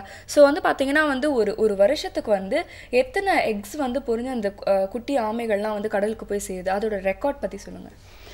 யூஸ்வலாக நாங்கள் வந்து மீனவ கிராம இளைஞர்கள் ஊக்குவித்து பண்ணிகிட்டு இருந்தாலும் எல்லாமே ரொம்ப சயின்டிஃபிக்காக பண்ணிகிட்ருக்கோம். எல்லாத்துக்கும் ஒரு முறை இருக்குது. ஆமைகள் வந்து முட்டை இடுற இடங்களில் வந்து அவ்வளோவா இன்னல்கள் இல்லாமல் இருந்தால் அந்தந்த இடத்துலையே பாதுகாத்து அவங்க அந்த குஞ்சுகள் போகிற வரைக்கும் பாதுகாக்கிறாங்க. நிறைய இடையூறுகள் இருக்கும்போது, இப்போ நம்ம சிட்டி டவுன்கிட்ட இருக்கும்போது நிறைய டெவலப்மெண்ட் ஆனதுனால் லைட்ஸ் போட்டிருக்காங்க. ஸோ அந்த மாதிரி இருக்கும்போது வந்து ஆமைகள் அங்கே முட்டையிடும்போது அப்புறம் நிறைய ஸ்ட்ரே டாக்ஸ் இருக்குது. அது வந்து முட்டையை நோண்டி திருடி சாப்பிட்டுட்டு போயிடும். மக்களும் வந்து முட்டைகளை திருடிட்டு போயிடுவாங்க நிறைய இடங்களில். அந்த மாதிரியெல்லாம் இன்னல்கள் இருக்கிற இடத்துல நாங்கள் மூங்கில் வேலி போட்டு அதில் வந்து அந்த முட்டைகளை எடுத்துகிட்டு வந்து பத்திரமாக வச்சுட்டு குஞ்சுகள் போகும்போது அவங்க விடுறாங்க. இருந்தாலும் எல்லாத்துக்கும் ஒரு டேட்டா புக் மெயின்டைன் பண்ணி அதில் டேட்டு, எத்தனை முட்டைகள் எல்லாமே அதில் என்ட்ரி போட்டு குஞ்சுகள் எத்தனை வருதுன்னு கூட என்ட்ரி போட்டுக்கிறோம். அந்த மாதிரி நாங்கள் வந்து முழுசாக ஒவ்வொரு வருஷமும் அட்லீஸ்ட் ஒரு 1,20,000 எக்ஸ் பாதுகாக்கிறோம். க்ளோஸ் டு 1,11,000 1,08,000 ஹேச்லிங்ஸ் ரிலீஸ் பண்ணிகிட்ருக்கோம். ஓகே, எங்கள் என்டையர் ஏரியா தமிழ்நாடு இந்த காஞ்சிபுரம் டிஸ்ட்ரிக்டில் மட்டும் க்ளோஸ் டு 40,000 எக்ஸ் ஒரு. ஓகே, நீங்கள் சொல்கிறது பார்த்தா அந்த ஸ்ட்ரே டாக்ஸ் அந்த மாதிரி சொல்கிறீங்களா மேம், நிறைய பேர் எடுத்துகிட்டு போயிடுறாங்க. இதே மாதிரி வந்து வேறு என்னென்ன த்ரெட்ஸ்லாம் இருக்குது ஆமைகளுக்கு அப்படின்னு சொல்லுங்கள் மேம். இப்போ கடல் கரையில் வந்து முட்டையிடும்போது இன்னல்கள் என்னென்னா, இந்த ஸ்ட்ரே டாக்ஸு நிறைய பேர்கள் வந்து இந்த முட்டையை ஆஸ்துமாக்கு சாப்பிட்டா போயிடும் அப்படி மாதிரி ஏதோ ஒரு மூட நம்பிக்கை நிறைய இருக்குது. அந்த மாதிரி அவங்கெல்லாம் எடுத்துகிட்டு போயிட்டு இருந்தாங்க. அது தவிர வந்து இயற்கையாகவே வந்து காகங்கள், அப்புறம் இந்த பேர்ட்ஸு, மானிட்டர் லிசர்ட், ஜாக்கால்ஸ், நிறைய இடத்துல சின்ன சின்ன காப்பு காடுகள் இருக்கும். அங்கே ஜாக்கால்ஸ் நரிகள் வந்து எடுத்துகிட்டு இருந்துச்சு. ஸோ இதெல்லாம் வந்து நம்ம ஓரளவு பாதுகாக்க முடிஞ்சிச்சு. பெரிய இன்னல் என்று சொல்லும்போது வந்து கடலில் தான் ஆமைகளுக்கு பெரிய இன்னல் இருக்குது. ஏன்னா வந்து ஆமைகள் முட்டையிடுற பருவம் வரும்போது 1000 கணக்கான கிலோமீட்டர்கள் நீந்தி போயிட்டு எங்கெங்கே இறை சாப்பிட்டுட்டு முட்டையிடுற இடத்துக்கே வரும். ஏன்னா முக்கியமாக ஒரு ஆமை குஞ்சு எந்த இடத்துல பிறந்து கடலுக்கு செல்லுதோ அதே இடத்துக்கு திரும்பியும் இனப்பெருக்க வயசு வரும்போது அதே இடத்துக்கு தான் வந்து முட்டையிடும். ஏன்னா அந்த சின்ன ஆமைக்கு பிரெயின் சுற்றி மேக்னடைட் என்ற இது இருக்கும். அது வந்து நம்மள ஏர்த்தோட மேக்னெட்டிக் ஃபீல்டோட இம்ப்ரிண்ட் ஆகிடும். ஸோ எந்த இடத்துக்கு போயிட்டு அது வருதோ திரும்பி வந்துடும். ஜிபிஎஸ் மாதிரி, அது ஜிபிஎஸ் மாதிரியே தான். So just like migratory birds. But migratory birds வந்து ஒன்றா பறந்து போயிட்டு ஒன்றா வரும். பட் ஆமை குஞ்சுகள் அப்படி கிடையாது. ஒவ்வொன்றா தனியாக போயிட்டு அதனுடைய வாழ்க்கையை பார்த்துக்கிட்டு திரும்பி வரணும். 1000 கடலாமை குஞ்சுகள் கடலுக்கு போனால் ஒரே ஆமை குஞ்சு தான் இனப்பெருக்க வயசு அடையும். மற்ற 999 ஆமை குஞ்சுகள் பெரிய மீன்களுக்கு இரையாயிடும். அது வாழ்க்கை செயின் சைக்கிள், அந்த உணவு சங்கிலியில். அதனால்தான் ஆமைகள் வந்து ஒரு முக்கியமான ஒரு அங்கம் வகிக்கிறது. மீனவர்களுக்கு அதுதான் ஒரு முக்கியமான விஷயம்னா ஆமைகளை ஏன் பாதுகாக்கணும் அப்படின்னு கேட்கும்போது, அந்த அவங்களுக்கு வந்து பெரிய மீன், இந்த பாறை மீன்கள், வஞ்சர மீன் இதெல்லாம் பிடிக்கணும்னா அவங்களுக்கு ரொம்ப லாபகரமானது. ஸோ அந்த மீன்கள் எல்லாம், டியூனா ஃபிஷ் எல்லாமே விரும்பி சாப்பிட்றது ஆமை குஞ்சுகள். ஓகே. ஸோ ஆமை குஞ்சுகள் ஒரு முக்கியமான உணவு. ஓகே, அந்த பயோடைவர்சிட்டியை காக்குற மாதிரி இல்லையா? ஸோ வந்து பார்த்தீங்கன்னா நீங்கள் வந்து நிறைய த்ரெட்ஸ் பற்றி வந்து சொல்லிட்டு போகிறீங்க. இப்போ வந்து அந்த முட்டையை வந்து அதை விட்டுட்டு போகிறதுல இருந்து அது கடலுக்கு திரும்பி போய் கடலுக்குள்ளேயும் வந்து எக்கச்சக்கமான த்ரெட்ஸ் வந்து இருக்குது அப்படின்னு வந்து சொன்னீங்க. ஓரளவுக்கு அந்த மூங்கில் வேலியை வச்சு அந்த முட்டைகளை பாதுகாக்கிறீங்க அப்படின்னு சொன்னீங்க. ஸோ இதை தவிர்த்து இந்த த்ரெட்ஸை வந்து கம்மி பண்ணுறதுக்கு வந்து நீங்கள் ட்ரீ ஃபவுண்டேஷன் சார்பாக என்னென்ன முயற்சிகள்லாம் செஞ்சுட்டு வரீங்க? இன்னொரு முக்கியமான த்ரெட் வந்து நம்ம பெரிய ஆமைகளுக்கு வந்து விசைப்படகு வலையில் வந்து மாட்டி இறந்து போகிறது. அது தவிர திருக்க வலை, அப்புறம் வெறும் மீன்பிடி தொழிலில் வந்து நிறைய பாதிப்பு இருக்குது. ஏன்னா நான் சொன்ன மாதிரி அந்த நவம்பர் மாதம் வந்துடும் இனப்பெருக்கிறதுக்காக ஒரு 5 கிலோமீட்டர்ஸ் நம்ம ஷோர்லேருந்து ஒரு 5 கிலோமீட்டர்ஸ் தூரத்துக்கு வந்து அது காங்கிரிகேட் ஆயிரும். ஸோ அந்த சமயம் என்ன ஆகுறதுன்னா ஆமைகள் வந்து காற்றை சுவாசிக்கும் உயிரினம். 40-45 நிமிஷத்துக்கு ஒரு முறை கடலின் மேற்பரப்புக்கு வந்து மூச்சு விட்டுட்டு போகணும். அந்த மாதிரி சமயங்களில் விசைப்படகுகள், இந்த மீன்பிடி துறையில் வந்து விசைப்படகுகள் வந்து 1 மணி நேரத்துலேருந்து 3 மணி நேரத்துக்கு வரைக்கும் அவங்க கடலில் வந்து அப்படி இழுத்துட்டு போவாங்க அவங்க வலையை. அந்த மாதிரி சமயத்தில் ஆமை மாட்டிக்கிச்சுன்னா மூச்சு விட மேலே வர முடியாது. ஸோ மூச்சு திணறி இறந்து போகிறது. நிறைய ஆமைகள் வந்து இந்த மாதிரி, அதுவும் இனப்பெருக்க வயசுக்கு வந்த ஆமைகள் வந்து இறந்து போகிறது. ஏற்கனவே 1000:1 ரேஷியோ சொல்லியிருக்கோம். ஸோ இனப்பெருக்க அடல்ட் டர்ட்டில்ஸ் இந்த மாதிரி இறந்து ஒதுங்கும்போது ரொம்ப கஷ்டமாக இருக்குது. ஸோ நிறைய விஷயங்கள் நாங்கள் வந்து இந்த மீன்பிடி துறைமுகம், காசிமேடு மீன்பிடி துறைமுகத்துக்கு போயிட்டு நிறைய அந்த மீனவர்கள் கூட நிறைய ஆலோசனை கூட்டங்கள், மீட்டிங்ஸ் எல்லாம் வைக்கும்போது இந்த வருஷம் எங்களுக்கு வந்து நாங்கள் சொல்லலாம் ஒரு மைல்ஸ்டோன் இயர். இந்த வருஷம் அவங்க கிட்ட வந்து ஆமை வெளி வரும் வலை அப்படின்னு ஒரு டர்ட்டில் எக்ஸ்ட்ரூடர் டிவைஸ்னு ஒரு நெட் இருக்குது. வெளியூரில் USA, ஆஸ்திரேலியா, சவுத் அமெரிக்கா, யூரோப்லலாம் இட் இஸ் மேண்டட்ரி, கம்பல்சரி. ஒரு விசைப்படகுனா அந்த தொழில் பண்ணும்போது ஆமை முட்டையிடுற காலத்தில் அந்த வலையை பொருத்தி தான் அவங்க மீன் பிடிக்கணும். ஆனால் நம்ம ஊர்லேயும் இருக்குது, பட் என்ஃபோர்ஸ்மெண்ட் கிடையாது. பட் இருந்தாலும் அவங்களே மனம் என்ன சொல்கிறது, ஒரு ஹோல் ஹார்ட்டட் சிஸ்டமில் அவங்க வந்து அக்செப்ட் பண்ணணும்னு சொல்லிட்டு அவங்கக்கிட்ட ஒரு டெமான்ஸ்ட்ரேஷன் பண்ணணும் ஜனவரி 13th. அப்புறம் 20th and 21st வந்து நாங்கள் வந்து ஒரு ட்ரையல்ஸ் போனோம். ஒரு ஆமை வெளி வரும் வலையை விசைப்படகு வலையில் பொருத்திட்டு 21st and 22nd ட்ரையல்ஸ் போனோம். அவங்க ஒரு 10 பேர் அந்த விசைப்படகு மீனவ சங்கம், சென்னை, செங்கை, சிங்காரவேலர் விசைப்படகு உரிமையாளர்கள் சங்கம், அதிலிருந்து ஒரு 10 பேர் வந்தாங்க 2 போட்டில். ஸோ நாங்கள் அந்த ஆமை வெளி வரும் வலையை பொருத்திட்டு நாங்கள் ஒரு ட்ரையல்ஸ் போனோம். அப்படி போகும்போது அவங்களுக்கு அந்த எப்படின்னா ஆமை வந்து மாட்டிக்கிச்சுன்னா அது உள்ளே அப்படியே வலைக்குள்ளே போயிடும் மீனோட. பட் இந்த ஒரு கருவி இருக்கும்போது ஒரு ரவுண்ட் ரிங்குக்கு வந்து பார் செட் பண்ணியிருக்கோம் 8 inches டிஃப்ரென்ஸில். ஸோ அந்த பார் இருக்கும்போது ஆமை வந்து அந்த இடத்துல தடுத்துட்டு வெளியில் வரும், ஒரு ஃப்ளாப் இருக்கும், அதுலேருந்து வெளியில் போயிடும். ஆனால் மீன் வந்து நேராக போயிடும், ஆமை மட்டும் எஸ்கேப் ஆகிடும். ஸோ அந்த எஸ்கேப் பண்ணுற இடத்துல ஒரு பெரிய பேக் செட் பண்ணி அவங்களுக்கு ட்ரையல்ஸ்க்காக அந்த மாதிரி செட் பண்ணோம். ஆமை வெளியில் போகும்போது எவ்வளோ மீனோ அது கூட எஸ்கேப் ஆகிடுது. ஏன்னா அவங்களுக்கு ஒரு பெரிய டவுட், ஆமை போயிடும்போது மீனும் போயிடுமே, எங்களுக்கு நஷ்டம் வந்துடுமே அப்படின்னாங்க. ஸோ அதுக்காக அந்த மாதிரி பண்ணி அந்த மாதிரி ஆமை வரும்போது அவங்களையே கால்குலேட் பண்ண வச்சோம். இப்போ பாருங்கள், ஆமை கூட எஸ்கேப் ஆன பேக்கில் எவ்வளோ மீன் இருக்குது, உங்களுடைய அந்த மடி பகுதியில் எவ்வளோ மீன் இருக்குது, கால்குலேட் பண்ணுங்கன்னு சொல்லும்போது ஒரு 2 to 3% தான் லாஸ் இருந்துச்சு. ஸோ அந்த மாதிரி பண்ணும்போது அவங்களே சொன்னாங்க இன்னும் கொஞ்சம் ட்ரையல்ஸ் பண்ணால் நல்லாயிருக்கும் நாங்கள். ஸோ நாங்கள் அந்த ஆமை வெளி வரும் வலையை நாங்களே வந்து எங்கள் கடலாமை பாதுகாவலருடைய ஹெல்ப் வச்சுட்டு CIFT ஸ்பெசிஃபிகேஷன்ஸோடு நாங்கள் பண்ணோம். ஒரு 10 ட்ரையல்ஸ் மறுபடியும் போனோம் ஃபெப்ரவரியில். அதில் போகும்போது ஒவ்வொரு நாளும் வேறு போட்டில் போனோம். அந்த மாதிரி போகும்போது நாங்கள் வந்து 7 ஆமைகள் வந்து அந்த மாதிரி மாட்டி ரிலீஸ் பண்ணோம். ஒவ்வொரு கால்குலேஷனில் மேக்ஸிமம் 2 to 4% தான் ஃபிஷ் எஸ்கேப் ஆகிட்டு. ஸோ அந்த மாதிரி பண்ணும்போது அவங்களே வந்து முன் வந்து ஆமை பருவ காலத்தில் இந்த மாதிரி டிபார்ட்மெண்ட் நமக்கு இந்த ஆமை வெளி வரும் வலை, டர்ட்டில் எக்ஸ்க்ளூடர் டிவைஸ் நெட்டு கொடுத்தாங்கன்னா நாங்கள் எங்கள் வலையில் பொருத்தி தொழில் பண்ணுறோம். ஏன்னா எங்களுக்கு வந்து ஆமை வந்து இறந்து போகக்கூடாது, உயிரோடு போகிறது தான் எங்களுக்கு ரொம்ப சந்தோஷம். ஏன்னா நாங்கள் வந்து ஆமையை வந்து வழிபடுறோம், அது இறந்து போகக்கூடாது. ஏன்னா எங்கள் வலையில் மாட்டுச்சுன்னா கட்டாயமாக இறந்து போகுது அப்படின்னு சொல்லிட்டு ஒரு மனமாற்றம் வந்தது. அதுதான் எங்களோட மைல்ஸ்டோன் இந்த வருஷம். நிச்சயமா மேம். அறியாமை அப்படிங்கிறது மட்டும் வந்து நகர்த்திட்டாலே வந்து போதும். மக்களுக்கு வந்து பார்த்தீங்கன்னா எப்பயுமே வந்து ஒரு விஷயத்தை வந்து கெடுதல் செய்யணும் அப்படிங்கிற இன்டென்ஷன் வந்து இருக்காது. அது அறியாமல் செய்கிற ஒரு தவறாக தான் இருக்கும். ஸோ இவங்கள மாதிரி ஆட்கள் வந்து பார்த்தீங்கன்னா வந்து அந்த ஒரு விஷயத்தை வந்து எடுத்து சொல்லும் போது வந்து நிறைய பேர் ரியலைஸ் பண்ண ஆரம்பிக்கிறாங்க இல்லையா? ஒரு 1000 டர்ட்டில்ஸ் போகுது அப்படின்னா அதில் 999 வந்து இறந்து போயிருது அப்படிங்கிற ஃபேக்ட் நிறைய பேருக்கு தெரியறதில்ல. இவ்வளோ இருக்கே நான் ஒன்றில் எக்ஸ்ப்ளாய்ட் பண்ணால் என்ன அப்படிங்கிற மாதிரி யோசிச்சுட்டு இருக்காங்க.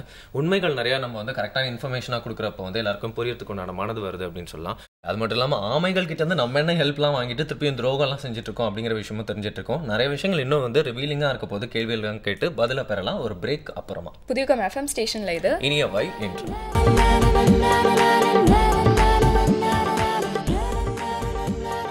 காலை வேளையில் எல்லாருமே தொடர்ந்து கேட்டு என்ஜாய் பண்ணிருக்கிறது இனியாவை நிகழ்ச்சியை. இன்னைக்கு வந்து நம்ம டிஸ்கஸ் பண்ணிட்டு இருக்க பேசிட்டு இருக்க நிறைய விஷயங்கள் தெரிஞ்சிருக்க டாபிக் என்னன்னு பார்த்தீங்கன்னா டர்ட்டில் டேல வந்து பார்த்தீங்கன்னா வந்து டர்ட்டில்ஸ் பற்றி நம்ம அதிகமாக வந்து கண்டுக்கிறது இல்லை அப்படின்னே சொல்லலாம். அதாவது இந்த மாதிரி மெயினாக அவங்களுக்கு எதிரான விஷயங்கள் நடக்குது அப்படின்னே நிறைய பேருக்கு தெரியல அப்படின்னு சொல்லலாம் இல்லையா? ஸோ அதை நாம வந்து தெரிஞ்சிட்டு இருக்கோம் அப்படிங்கிறது மட்டும் இல்லாமல் வந்து ஒரு அவேர்னஸும் வந்து கொடுத்துட்டு இருக்கோம் அப்படின்னு சொல்லலாம். இன்னும் நிறைய அவேர்னஸ் கொடுக்க வேண்டியது இருக்கு. ஸோ தொடர்ந்து பேசலாம். ஸோ இந்த வருஷம் நீங்கள் மிஷன் சி டர்ட்டில் அப்படிங்கிற ஒரு விஷயம் பண்ணிருக்கிறதா சொல்கிறாங்க. அதுக்கான அர்த்தம் என்ன, அதோட நோக்கம் என்ன மேம்? லாஸ்ட் இயர் வந்து எங்களுக்கு நெல்லூரில் வந்து ஒரு ட்ராஜடி நடந்தது. February 22, 2014. நான் ஏற்கனவே சொன்னல எங்கள் கடலாமை பாதுகாவலர்கள் நைட்டும் காலையிலும் ரோந்து பண்ணி போவாங்கன்னு. ஸோ ஒரு 5 மணி காலையில் அவங்களுக்கு எனக்கு ஃபோன் பண்ணி சொன்னாங்க, நாங்கள் நடந்து போகிற இடத்துல பென்னா நதி என்ன இருக்குது, அது நார்த் அண்ட் சவுத் எஸ்டரி, ரொம்ப அருமையான இடங்கள். எங்களுக்கு மோர் தென் 60,000 முட்டைகள் வந்து நாங்கள் அங்கே பாதுகாக்கிறோம். நெல்லூர் டிஸ்ட்ரிக்ட். அந்த மாதிரி அந்த இடத்துல வந்து காலையில் அவங்க எனக்கு 5:15 ஃபோன் பண்ணி நாங்கள் நடந்து போகிற இடத்துல எல்லாமே இறந்தா போன ஆமையே ஒதுங்கியிருக்கு. இது வரைக்கும் மோர் தென் 200 எண்ணிட்டோம் நாங்கள். ஸோ நான் உடனே அவங்ககிட்ட என்ன சொன்னேன்னா, நீங்கள் கடைக்கு யாரைக்கையா அனுப்பி பெயிண்ட்டும் ப்ரஷ்ஷும் வாங்கிட்டு எல்லா ஆமைகளும் முடிஞ்ச வரைக்கும் ஒவ்வொரு இடத்துல சேகரித்து டோட்டல் நம்பர் அது மேலே எழுதிருங்கன்னு. ஒரு 10:30க்குள்ளே 824 டர்ட்டில்ஸ் இறந்து போயிருக்குன்னு சொன்னாங்க. அது ஒரு பெரிய ட்ராஜடி. ஒரே மார்னிங் 824 டர்ட்டில்ஸ் ஒரு இடத்துல ஒதுங்கிறதுனா ரொம்ப கஷ்டமான விஷயம். சரின்னு சொல்லிட்டு அந்த ஏரியா டிஎஃப்ஓ ஏடி ஃபிஷரிஸ் வந்து என் மக்களை இன்டர்வியூ பண்ணும்போது இது 22 நடந்தது. 17th 18th வந்து மோர் தென் 40 to 41 41 விசைப்படகுகள் வித் தமிழ்நாடு ரெஜிஸ்ட்ரேஷன்ஸ் அந்த பென்னா நதி முகத்வாரத்துக்கு முன்னாடி ஜஸ்ட் 2 kilometers ஃப்ரம் த எஸ்டரி எறா பிடிச்சிட்டு இருந்தாங்கன்னு சொன்னாங்க. ஸோ அவங்க வந்து எறா விட ஆமையை தான் நிறைய பிடிச்சிருப்பாங்க. இன்னொன்று என்னென்னா, மெரீன் ஃபிஷரிஸ் ரெகுலேஷன் ஆக்ட்னு இருக்குது. அது பிரகாரம் விசை படகுகள் வந்து ஆந்திராவில் வந்து 8 kilometers தூரமாக தான் அவங்க போய் மீன் பிடிக்கணும். தமிழ்நாட்டில் 5 kilometers ஃப்ரம் த ஷோருக்கு அப்பால் தான் அவங்க போய் மீன் பிடிக்கணும். ஏன்னா அந்த இடைப்பட்ட இடம் வந்து பாரம்பரிய மீனவர்களுக்கு மீன் பிடிக்கிற இடம். ஸோ இவங்க அதை வயலேட் பண்ணியே மீன் பிடிச்சிருக்காங்க. பட் என்ன பண்ணுறது, இந்த மாதிரி ஆமைகள் இறந்து போச்சு, நம்ம அதுக்காக ஏதாவது பண்ணணும்னு சொல்லிட்டு நாங்கள் வந்து மிஷன் சி டர்ட்டில், இந்த மாதிரி தவறுகள் இனி நடக்கக்கூடாது, இந்த மாதிரி ட்ராஜடிஸ் நடக்கக்கூடாதுன்னு சொல்லிட்டு என்ஃபோர்ஸ்மெண்ட் ஏஜென்சிஸ், வனத்துறை, மீன்வளத்துறை, கடலோர காவல்படை, இந்தியன் கோஸ்ட் கார்ட் அண்ட் கடலோர காவல் குழுமம், கோஸ்டல் செக்யூரிட்டி குரூப், இப்போ புதுசாக கோஸ்டல் செக்யூரிட்டி போலீஸ்ன்னு ஒவ்வொரு ஸ்டேட்லேயும் இருக்குது. ஸோ எல்லாருமே இணைந்து வேலை செஞ்சு ஒரு நெட்வொர்க்காக வேலை செஞ்சாதான் மீனவ மக்கள், என்ஜிஓஸ், இந்த 4 என்ஃபோர்ஸ்மெண்ட் ஏஜென்சிஸ் ஒர்க் பண்ணாதான் நம்ம கடலாமைகளை பாதுகாக்க முடியும் அப்படின்னு நினச்சி மிஷன் சி டர்ட்டில் ஸ்டார்ட் பண்ணோம். தமிழ்நாட்டில் வந்து கோஸ்டல் செக்யூரிட்டி குரூப் அவங்க கூட இணைந்து அக்டோபர் மாதத்தில் வச்சோம். அதே மாதிரி ஆந்திரா வனத்துறையுடன் டிசம்பரில் பண்ணோம். ஸோ அதனுடைய அவுட்கம் தான் இந்த என்ஃபோர்ஸ்மெண்ட். நிறைய அவேர்னஸ் இந்த வருஷம் ஃபிஷரிஸ் டிபார்ட்மெண்ட்டும் நிறைய இணைந்து வேலை செஞ்சுருக்கு. ஒவ்வொரு கிராமங்களையும் போர்ட்ஸ் போட்டிருக்காங்க. அண்ட் ஆன்டி போச்சிங் இந்த மாதிரி இருக்காமல் இருக்கிறதுக்கு கோஸ்டல் செக்யூரிட்டி குரூப்பும் நிறைய வேலை செய்யுது. கோஸ்ட் கார்டும் அவங்க ஹெலிகாப்டர்ஸ் அந்த சீசனில் வந்து மீனவர்கள் வந்து அந்த 5 kilometersக்கு அப்பால் வேலை செய்கிறாங்களா இல்லை முன்னாடி வந்துடுறாங்களா அப்படின்னு சொல்லிட்டு அவங்களும் எக்ஸ்ட்ரா ரோந்து பண்ணி போயிட்டுருக்காங்க. ஸோ இப்போ கடல் ஆமைகளை வந்து பாதுகாக்கிறதுக்கு வந்து பார்த்தீங்கன்னா நீங்கள் வந்து நிறைய முயற்சிகளை வந்து இன்னோவேட்டிவான முயற்சிகளும் வந்து எடுத்திருக்கீங்க அப்படின்றது நீங்கள் சொல்கிறதுலேருந்தே தெரியுது மேம். ஆனால் இந்த முயற்சிகளுக்கெல்லாம் பார்த்தீங்கன்னா வந்து ஜென்ரல் பப்ளிக்கோட சப்போர்ட்டும் வந்து கண்டிப்பாக வந்து தேவைப்படும் இல்லையா? அதே மாதிரி வந்து நம்ம ஏற்கனவே இந்த அவேர்னஸ் பற்றி வந்து பேசிகிட்டு இருந்தோம். எப்பயுமே வந்து குழந்தைங்க கிட்ட இருந்து தான் அந்த அவேர்னஸ் வந்து ஆரம்பிக்கணும். ஏன்னா அவங்க தான் வந்து அடுத்த ஜென்ரேஷன். நம்ம இந்த ஜென்ரேஷனை மட்டுமே வந்து அவேர் பண்ணால் அடுத்த generation again from the zero அப்படிங்கிற மாதிரி வந்து ஆரம்பிச்சிருவாங்க. So children and general public இவங்க 2 பேரையும் வந்து நீங்கள் எப்படி வந்து இந்த மிஷனில் வந்து இன்வால்வ் பண்ணுறீங்க? டிசம்பர் டு மே வரைக்கும் நாங்கள் முழுசாக வந்து கடலாமை பாதுகாப்பு பணியில் ஈடுபட்டுறோம். ஜூன்லேருந்து அக்டோபர் வரைக்கும் நாங்கள் முழுமையாக ஸ்டூடெண்ட்ஸ் அண்ட் ஜென்ரல் பப்ளிக்காக வேலை செய்கிறோம். இப்போ வந்து ஸ்டூடெண்ட்ஸ்க்குனா நாங்கள் வந்து டீச்சர்ஸ் கான்ஃபரன்ஸ், டீச்சர்ஸை வந்து நம்ம பயோடைவர்சிட்டி பற்றி ஒரு அவேர்னஸ் கொடுத்தோன்னா ஒரு டீச்சர் வந்து 1500 ஸ்டூடெண்ட்ஸ் அவங்க லைஃப்பில் அப்படியே பாஸ் பண்ணுறாங்க. அவங்களுக்கு வந்து அந்த மனமாற்றம், அந்த எக்ஸ்ப்ளனேஷன் கொடுத்துட்டோம்னா அவேர்னஸ் பசங்களுக்கு போகும், பசங்கள்லேருந்து ஃபேமிலிஸ்க்கு போகும். ஒரு குழந்தை வந்து அவங்க பேரண்ட்ஸ் கிட்ட பிளாஸ்டிக் யூஸ் பண்ணாத அப்படின்னு சொன்னால் பேரண்ட்ஸ் கேட்பாங்க நம்ம சொல்கிறத விட. ஸோ அதை வந்து நாங்கள் மனசில் வச்சுட்டு நிறைய ப்ரோக்ராம்ஸ் பண்ணுறோம். டீச்சர்ஸ் கான்ஃபரன்ஸ், ஃப்ளிப்பர் ஃபெஸ்ட், அப்புறம் கோஸ்டல் க்ளீனப் டே, அப்புறம் ஸ்கூல்ஸில் ப்ரோக்ராம்ஸ், அந்தந்த ஸ்கூல்ஸில் வந்து ரூட்ஸ் அண்ட் ஷூட்ஸ் ப்ரோக்ராம் ஆரம்பிச்சிருக்கோம். சின்ன சின்ன ஆக்டிவிட்டீஸ் பண்ணுறாங்க அந்த மாதிரி. அது தவிர ஜென்ரல் பப்ளிக்கும் நிறைய வந்து குரூப்ஸ் ஃபார்ம் பண்ணிட்டு வராங்க. இப்போ அதே குரூப்ஸ் வந்து டர்ட்டில் சீசனில் எங்களுக்கு வந்து ஃப்ரைடே அண்ட் சாட்டர்டே வந்து டர்ட்டில் வாக்குன்னு பண்ணுறோம். ஏன்னா அவங்க வந்து எங்கள் கூட நடந்து ரோந்து பணிக்கு வரலாம், ஆமைகள் வந்து முட்டையிடுறதை பார்க்கலாம், இல்லைன்னா குஞ்சுகள் வெளியில் வந்து கடலுக்கு போகிறதையும் பார்க்கலாம். அந்த மாதிரி பார்க்கும்போது அவங்களுக்கு ஏதாவது ஒரு மனமாற்றம் வரும். It's a life changing experience. அதை மனசில் வச்சுட்டு அவங்க வந்து இன்னொரு 10 பேருக்கு சொல்லுவாங்கன்ற ஒரு நோக்கத்தோடு தான் நாங்கள் பண்ணுறோம். ஏன்னா மக்களுக்கு நிறைய வந்து நம்ம கடலோரம் போய் நிற்கும் போது கடல் மேல் பரப்பு தான் பார்க்குறோம், உள்ளே என்ன நடக்குதுன்னு தெரியாது. கடலில் வந்து நம்ம போடுற குப்பை, பிளாஸ்டிக்கு, தேவையில்லாத பொருட்கள் எல்லாமே கடலுக்கு தான் போய் சேருது. ஏன்னா இட் இஸ் ஸோ டிசைன்ட். அங்கே சி வந்து கம்மி ஹைட் லோவில் இருக்கும். ஸோ எல்லாமே அந்த மழை வரும்போது நம்ம போடுற குப்பைகள் எங்கே 1000 கிலோமீட்டர் தூரமாக போட்டிருக்க ஃபர்டிலைசர் கூட ரிவரில் போயிட்டு அப்படியே கடலுக்கு போகும். ஸோ ஒரு விவசாயி கூட அவர் எக்ஸ்ட்ரா போடுற உரங்களும் அந்த ஃபர்டிலைசர் கடலுக்கு போய் பாதிக்கப்படுது. அந்த மாதிரி நம்ம பண்ணுற நிலத்தில் பண்ணுற ஆக்ஷன்ஸ் எல்லாமே கடலை பாதிக்கிறதுன்னு நிறைய பேருக்கு தெரியாமல் இருக்கு. We are connected, interconnected with the ocean. So அதெல்லாம் தெரிஞ்சுக்கிறதுக்கு நிறைய ப்ரோக்ராம்ஸ் பண்ணுறோம். அந்த மாதிரி பண்ணும்போது இந்த டர்ட்டில் வாக்கும் ஒரு முக்கியமான விஷயம். ஸோ ஏன்னா அவங்க ஆமையை பார்க்கணும், குஞ்சுகளை ரிலீஸ் பண்ணுறதை பார்க்கணும், அந்த சின்ன குஞ்சு கடலுக்கு போகிறத பார்த்தாலும் அவங்களுக்கு வந்து எப்படி ஃபீல் பண்ணுறாங்கன்னு தெரிஞ்சுக்கிறதுக்கு தான் பண்ணுறோம். அது தவிர எங்ககிட்ட ரெஸ்கியூ ரீஹாபிலிட்டேஷன் சென்டர் இருக்குது. அடிப்பட்ட ஆமைகள், நான் சொன்னேன்ல ஆமைகளுக்கு நிறைய த்ரெட்ஸ் இருக்குது. வலையில் மாட்டும்போது நிறைய மீனவர்கள் வந்து இந்த வலையை வெட்டி ஆமையை ரிலீஸ் பண்ணுறதில்ல, துடுப்பை வெட்டிடுவாங்க, இல்லைன்னா தலையில் அடிச்சிருவாங்க, இல்லை பிளாஸ்டிக் அந்த வயரெல்லாம் சாப்பிட்டு ஆமைகள் வந்து கடலோரம் ஒதுங்குது. பட் எங்களுக்கு ஒரு ஸ்ட்ராங் நெட்வொர்க் இருக்கிறதுனால எங்கள் rescue rehabilitation centre chief wildlife வார்டனோட ஸ்பெஷல் பர்மிஷனோட நாங்கள் ரெஸ்கியூ சென்டர் வச்சுருக்கோம். நீலாங்கரையில் கொண்டு வராங்க, ட்ரீட்மெண்ட் கொடுத்து நிறைய வாலண்டியர்ஸ் எங்கள் கூட வந்து ஒர்க் பண்ணுறாங்க. ஏன்னா எங்களால் மட்டும் அதை பாதுகாக்க முடியாது. ஒவ்வொரு ட்ரீட்மெண்ட்டுக்கும் விதவிதமான ட்ரீட்மெண்ட் இருக்குது. டெய்லி ஃபீட் பண்ணணும், க்ளீன் பண்ணணும், உப்பு தண்ணி மாற்றணும், ட்ரீட்மெண்ட் பண்ணணும். 3 hours 4 hours ஆகும் ஒவ்வொரு டர்ட்டிலுக்கு. ஸோ நிறைய காலேஜ் ஸ்டூடெண்ட்ஸ், ஜென்ரல் பப்ளிக் வந்து வாலண்டியர் பண்ணுறாங்க. அங்கே வந்து அந்த குணம் அடைஞ்சிட்ட உடனே நாங்கள் கடலுக்கு எடுத்துகிட்டு போய் விட்டுருவோம்.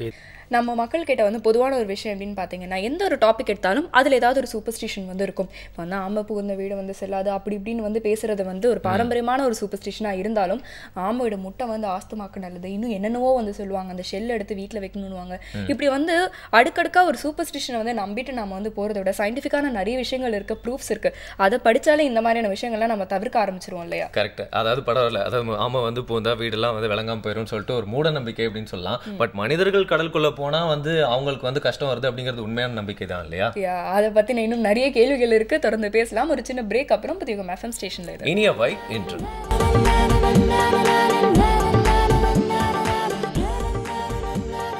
Welcome back. இனியவன் நிகழ்ச்சியில் புதிய FM ஸ்டேஷனில் என்ஜாய் பண்ணிருக்கிறது டர்ட்டில் டே பற்றின நிறைய விஷயங்கள்லாம் அதை வந்து சொல்கிறதுக்காக ஒரு கெஸ்ட் வந்திருக்காங்க அப்படின்னு வந்து ஏற்கனவே சொல்லி அவங்க கிட்ட நிறைய விஷயங்கள் பேசிட்டு இருக்கும் போது தான் வந்து ஓகே இப்படிலாம் கூட நடக்குது போல அப்படின்னு சொல்லிட்டு புதுசாக இருக்கு இல்லையா எல்லாம் கேட்கறதுக்கு. பொதுவாக வந்து பார்த்தீங்கன்னா வந்து animal conservation, wild life conservation நம்ம நிறைய டாபிக் வந்து பேசியிருக்கோம். வந்து டைகர்ஸ் பற்றி பேசியிருக்கோம், மங்கீஸ் பற்றி பேசியிருக்கோம், ஃபிஷஸ் பற்றி பேசியிருக்கோம்.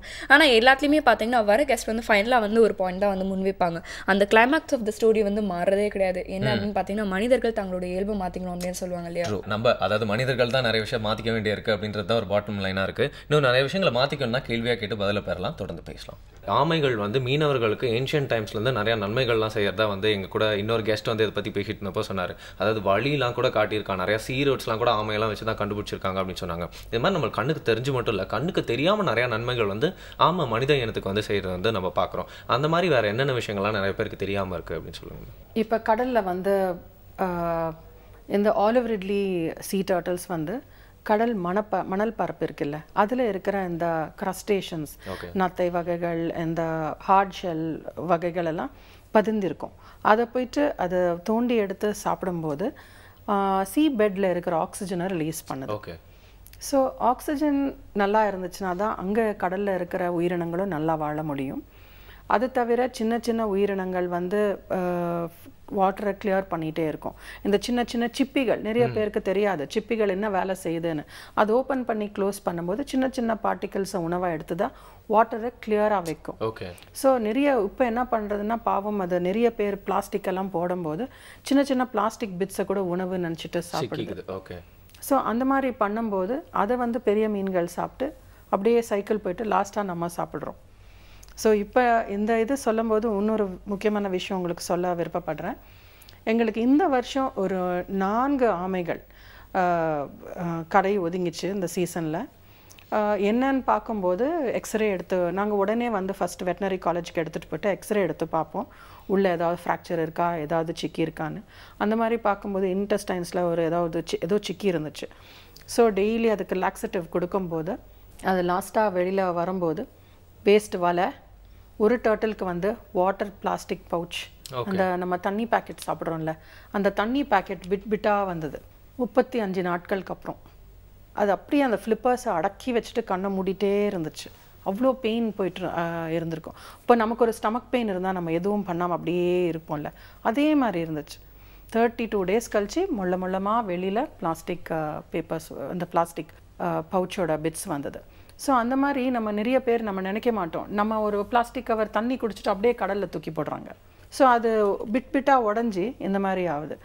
இன்னொரு டர்ட்டிலுக்கு என்னென்னா சின்ன சின்ன மணி, அப்புறம் பிளாஸ்டிக் பீசஸ், அப்புறம் அந்த போயான்னு யூஸ் பண்ணுவாங்கல்ல மீன் பிடிக்கிறது, அது உடஞ்ச பிட்டு வந்தது. அண்ட் ஒரு 12 inches லாங் நெட் வந்தது. ஸோ இந்த முறை அந்த மாதிரி வரும்போது எங்களுக்கு ரொம்ப கஷ்டமாக இருந்துச்சு. ஸோ நம்ம வந்து நிறைய விஷயங்கள் ரொம்ப கேர்லெஸ் ஆகிட்டோம். நம்ம ஒரு 50 years பேக் வந்து நம்ம இயற்கையோடு சார்ந்து வாழ்ந்துட்டுருக்கோம் என்றத மனசில் இருந்துட்டு நம்ம ஒவ்வொரு செயலும் செஞ்சோம். ஒரு பூ வாங்கும்போது கூட அது இலையில தான் கட்டி தருவாங்க. இப்போ பூவை வாங்கும்போது நம்ம ஒரு செகண்டோ யோசிக்க மாட்டேன்றோம், அப்படியே ஒரு பிளாஸ்டிக் கவரில் போட்டு எடுத்துகிட்டு போய்ட்றோம். அந்த பிளாஸ்டிக் எல்லாம் வருங்கால ஜெனரேஷனுக்கு தான் பிரச்சனை கொடுக்க போகுது. ஸோ நம்ம வந்து ரொம்ப இயற்கையிலேருந்து ரொம்ப விலகி போயிட்டுருக்கோம். இந்த மாதிரி நாங்கள் பண்ணும்போது அந்த நிறைய விஷயங்கள் எங்களுக்கு தெரிய வருது.